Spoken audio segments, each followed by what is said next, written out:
Shabbat Shalom a todos. Hoy hablaremos de la paracha semanal Matot Masei, que corresponde a la primera liyá de números 32 al 31:12, sabiendo que esta es una paracha en conjunto. ¿Ya? Vamos a ver algunos versículos, pero antes de esta aliyá habla de que una persona se obliga a sí misma a hacer un voto y obviamente de cumplirlo, de- no tan solo lo que salga de mi boca, solamente decirlo y no cumplirlo. También dentro de esto existen circunstancias donde un esposo o un padre puede anular los votos hechos por su esposa o hija, en este caso.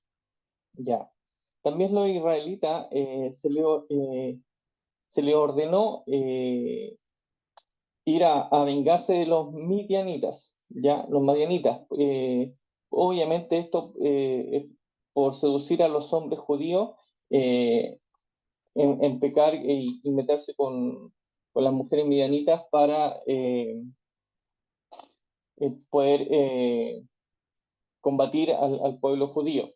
También se nos habla del ejército de los 12.000 israelitas dirigidos por Pinjas, como lo vimos la semana pasada, que libró la batalla contra Madián. Y también todos los varones midianitas adultos fueron asesinados en esta guerra, junto con los 5 reyes de Balaam y Madián. Después de esto, después de que terminó la guerra, las mujeres y los niños y el botín generado desde la batalla o recogido desde la batalla fueron llevados de regreso al campamento israelita. Este es más o menos el contexto de la primera aliyá. En este caso, el versículo 31, que comienza esta aliyá, se nos dice: entonces Moshe habló a los jefes de las tribus de los hijos de Israel, diciendo: esto es lo que Jachén ha ordenado. Y esto se nos está hablando de las promesas o el voto que se hace cuando algo sale de nuestra boca, ¿ya? Eh, Obviamente esta paracha habla una porción grande con respecto a este voto y cumplir las promesas. En este caso, esto se dice que se le habla a los jefes de las tribus de los hijos de Israel. ¿Y esto a qué se quiere referir o qué podemos entender de esto? De que la Torá destaca a los jefes en relación al cumplimiento de las promesas. Esto nos enseña, en primer lugar, que el jefe tiene mucha más responsabilidad para cumplir sus promesas que el resto del pueblo. Y obviamente esto hace que el pueblo tenga una imagen de cómo es Hashem. ¿A qué me refiero? Que si un jefe no cumple con sus promesas, el pueblo tendrá una imagen equivocada del Eterno, que ha puesto como su representante acá en la tierra. Y también significa que una sociedad tiene que ser fundada sobre la fidelidad y especialmente entre los líderes. O sea, si un líder no cumple, de ahí para abajo la sociedad va a quedar mal planteada o se va a generar estos conflictos que hoy vemos hoy en día. En este caso, como lo vemos, como sabemos, como estamos envueltos, un líder político da muchas promesas en una campaña electoral, da mucho beneficio o que lo van a cambiar, cosas que están mal hechas. eh, las- Esas promesas van dirigidas obviamente a un fin que obviamente es salir electo o ser líder de un país. Pero necesariamente estas personas, por lo general, no digo que todas, están muy alejadas de Hachén. Entonces esas promesas quedan al vuelo, quedan en el aire. Y al final, dentro de su periodo, siendo electo, no se cumplen. Y esto necesariamente porque no están con la Torá bajo, bajo su alero. En este caso, ellos solamente dicen estas promesas, pero al final no terminan cumpliéndolas. Y obviamente eso hace que un hijo del Eterno no cumpla su promesa, es malísimo para el que entiende la Torá de la forma correcta, ¿ya? Y el no cumplir las promesas es algo grave. Y obviamente tiene que ver con el honor a Hashem. Obviamente para las personas que están alineadas a la Torá, que están alineadas a la Biblia. Este principio también es válido para las familias. En este caso, dar una promesa a un hijo es muy importante cumplirla, como se dijo en el estudio de la semana, en minutos, ¿ya? ¿Por qué? Porque los hijos ven como Hachén puso a sus padres, ven a Hachén en sus padres, ¿ya? Esta imagen que los padres proyectan a sus hijos, eh, para ellos es lo que el Eterno pudo haber hecho, ¿ya? En este caso, por eso es tan importante que los padres cumplan sus promesas a los hijos y no cambien de palabra. En este caso, como lo vamos a ver más adelante, si alguna vez es necesario cambiar esa palabra dada a los hijos, lo ideal es pedirles perdón.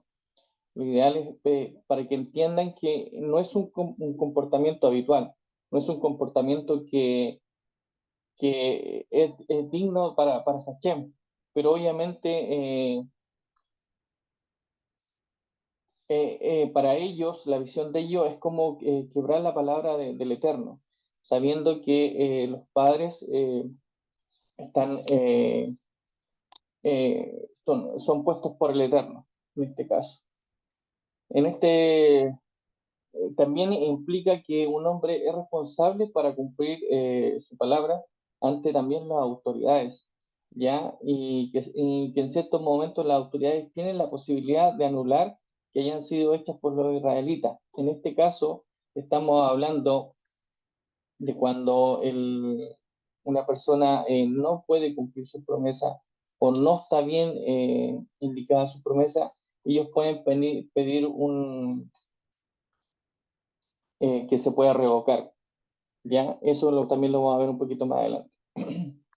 Y nos vamos al versículo 2 que dice, si un hombre hace un voto a Hachén o hace un juramento para imponer una prohibición sobre su persona, no faltará su palabra, hará conforme a todo lo que salga de su boca.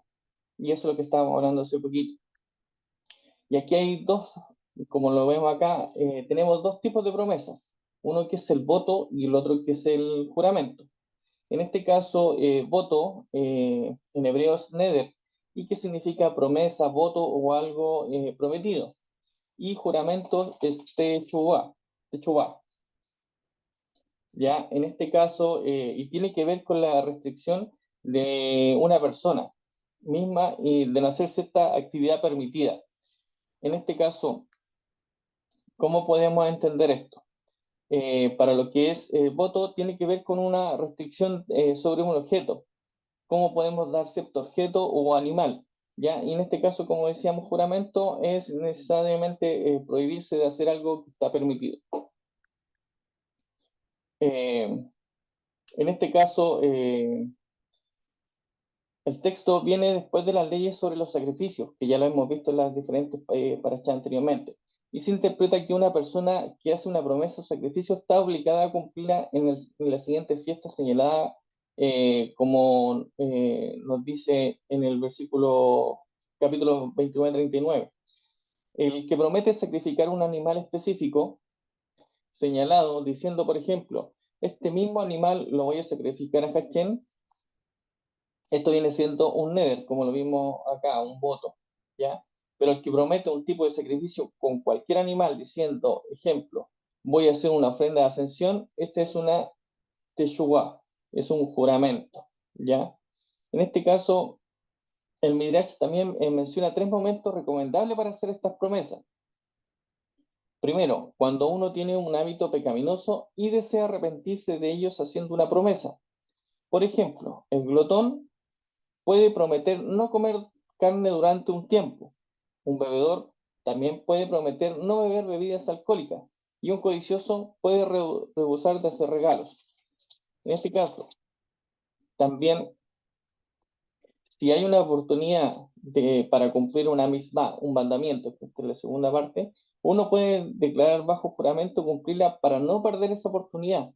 O sea, en el momento que estamos haciendo una misma, lo ideal es hacer un juramento, o sea, bajo un juramento para cumplirlas, ¿ya?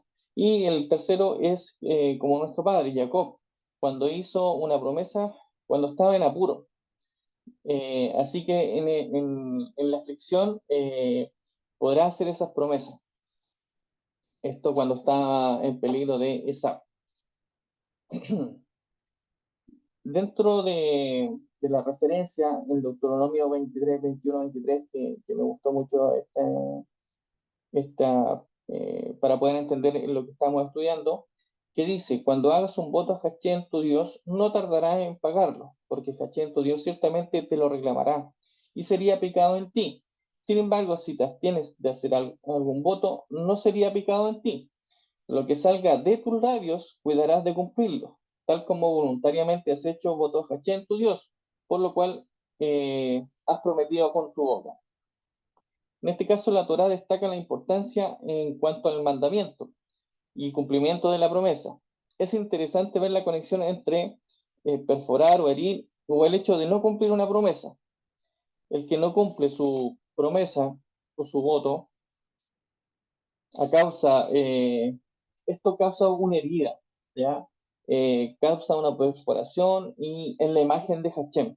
¿Esto por qué? Si el hombre no cumple su palabra, causa una herida en función a reflejar el carácter de Hachem, porque el Eterno no puede quebrantar su palabra y el hombre fue creado a su imagen. También en Eclesiastes 5, del 1 al 7, está escrito, guardar tus pasos cuando vas a la casa de Dios y acércate a escuchar en vez de ofrecer el sacrificio a los necios, porque estos no saben que hacen mal. No des prisa en hablar, ni se apresúrese tu corazón a proferir palabras delante de Dios, porque Dios está en el cielo y tú en la tierra. Por tanto, sean pocas tus palabras, porque los sueños vienen de mucha tarea y la voz del necio de las muchas palabras. Cuando haces un voto a Dios, no tardes en cumplirlo, porque Él no se deleita de los necios.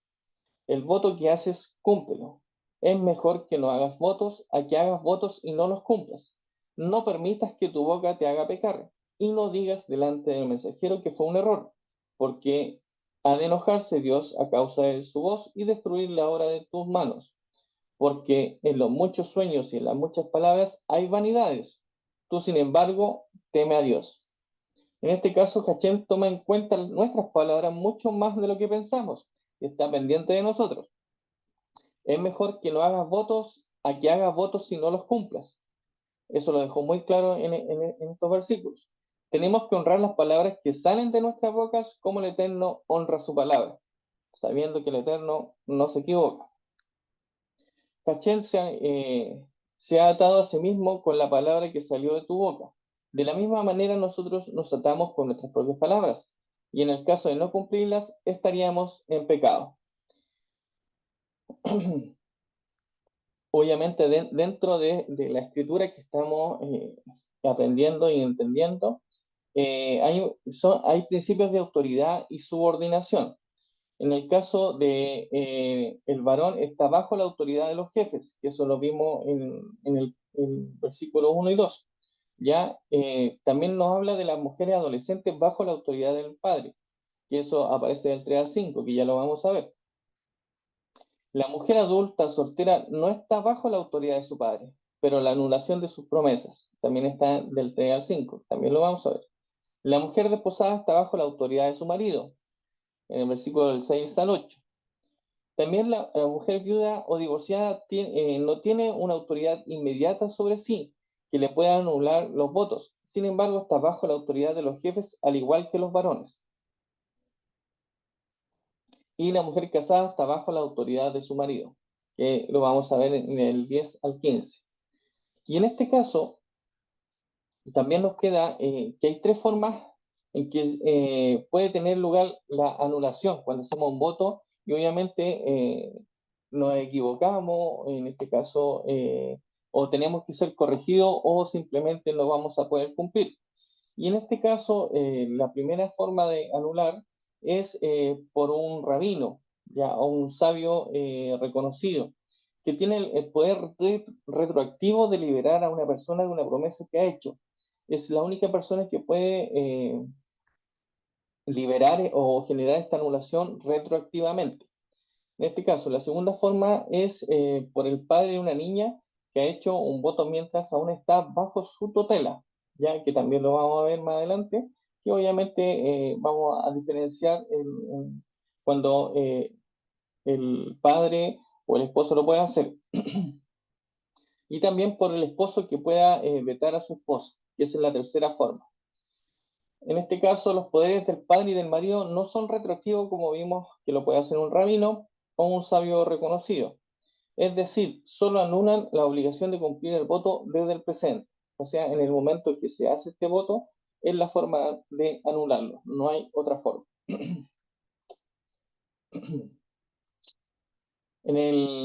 Comenzamos con el versículo 3. Dice, asimismo, si una mujer hace un voto castén y se impone una obligación en su juventud, estando en casa de su padre. En este caso vamos a ver el, el versículo donde nos habla del voto de la mujer. Y vamos primero que todo a definir lo que es la juventud de la mujer, como nos dice acá. En este caso, para juventud ha sido traducida como neurín, que significa adolescencia. En este caso, como lo decíamos, la mujer tiene tres etapas. La primera que es menor, que es ketaná en hebreo, ya que es un adolescente. En este caso, también, perdón, adolescente es neará y adulta es bogueret. En este caso, desde el punto de vista jurídico judío, podemos decir lo siguiente. Una mujer que no tiene signos de pubertad o que no tiene 12 años de edad es una menor, es una ketaná, ¿ya? Si ha desarrollado signos de pubertad a los 12 años, se convierte en un adolescente, un neará, y a los 12 años y medio se convierte en adulta, que es boqueret. En este caso, Rachi nos menciona que este mandamiento aplica solo a la mujer menor, estamos hablando del voto, que no puede hacer votos desde el punto de vista jurídico, ni aplica sobre una adulta, porque entonces no estaría bajo la autoridad de su padre, sino aplica solo sobre la mujer adolescente. Así que cuando la hija tiene 12 años y medio, el padre ya no podrá anular sus promesas. Entramos al versículo 35b, que obviamente el 8b y el 12b también dice lo mismo, que Hachem perdonará. Y en este caso es por no poder cumplir el voto que hay una culpa que necesita ser perdonada. No hay mayor información ahí, pero obviamente lo que dice es mucho.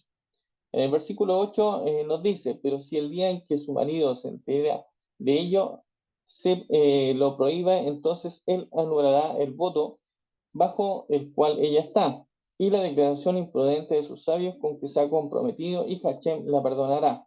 En este caso hay dos razones por las cuales el Eterno dio esa autoridad al marido. La primera, un voto dado por la desposada antes del desposorio es una esposa, por la esposa después del casamiento, podrá efectuar la futura relación matrimonial. Y por eso el esposo, para bien de su familia, tiene la autoridad de deshacer ese voto. Estamos hablando de un voto que la mujer no va a poder cumplir o lo hizo de mala forma. Y también el esposo tiene la responsabilidad de cuidar a su esposa y vigilar sobre el bienestar sobre ella.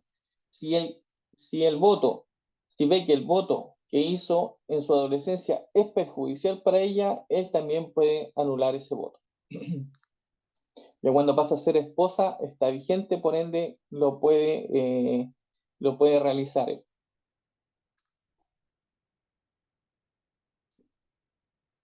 En el versículo 15 dice, pero si en verdad él los anula después de haberlos oído, entonces él llevará la culpa en ellos. En este caso, significa que el marido asumirá todas las consecuencias que impliquen la falta de cumplimiento del voto. Y esto, como ya lo hemos hecho ver, y lo hemos visto en muchos estudios, tener autoridad también significa tener responsabilidad, sabiendo que no hay autoridad sin responsabilidad. Y por eso es lo que decíamos al principio. O sea, los jefes de las tribus eran responsables de su gente. Y obviamente, si bien tenían beneficios, también tenían esa responsabilidad. Y aquí cambiamos de tema, ya dejamos el voto de lado y seguimos con la venganza o la guerra contra los medianitas. En este caso, en el versículo, capítulo 31, versículo 2, dice, toma venganza completa sobre los midianitas, por los hijos de Israel, después serás reunido a tu pueblo. En este caso, la venganza fue contra Midian, no contra Moab. En este caso, ¿y qué nos dice Rachi? Dice que es porque los moabitas actuaron por temor al estar justamente al lado de los hijos de Israel, no como los midianitas que metieron la nariz donde no debía. La venganza vino por causa del ataque que Midian había hecho contra las familias israelitas. Las hijas de Midian habían intentado destruir la moral familiar de Israel para que se engendraran hijos de madres paganas, lo cual incluía el culto a sus dioses. De esta manera, la siguiente generación sería una perversión, como los tiempos de Esdras, cuando los hombres judíos se casaron con las mujeres de las otras naciones y tuvieron hijos que hablaban una lengua doble, por la influencia de la cultura extranjera. Las siguientes generaciones de judíos correrían el mismo riesgo de perder toda fidelidad al pacto y tuvieron que despedir a esas mujeres y niños. El caso de la esposa medianita de Moché, recordando que Sífora también fue medianita, fue diferente, porque ella había hecho esa conversión tan necesaria para el pacto, para el pueblo de Israel. Eh, Estas mujeres de Midian y Moab no tenían ningún interés de asumir lo mismo que ha hecho Séfora, que era asumir la fe de Israel, sino también destruirla por medio del culto de dioses paganos. Y por eso, lamentablemente, vino la venganza. Digo lamentablemente porque obviamente murieron personas, pero obviamente estaba todo destinado por el Eterno. En el versículo 3, y dice, y habló Moche al pueblo diciendo, armar algunos hombres de entre vosotros para la guerra, a fin de que suban contra Midian para ejecutar venganza Cachén en Midian. En este caso, sabiendo que la venganza no viene del hombre, sino viene del Eterno, ¿qué nos dice Deuteronomio 32-35? Dice, mira la venganza y la retribución. En este caso, por tanto, el hombre no tiene derecho a vengarse a sí mismo, si la venganza es solo de Hashem. Cachén delega a Israel la autoridad para ejecutar su venganza. Israel no tiene el derecho de hacerlo por sí mismo, sino solo por una orden divina, como está escrito, toma venganza. Sabiendo que el mandamiento 241 prohíbe vengarse, como está escrito en Levítico 19:18, no te vengarás.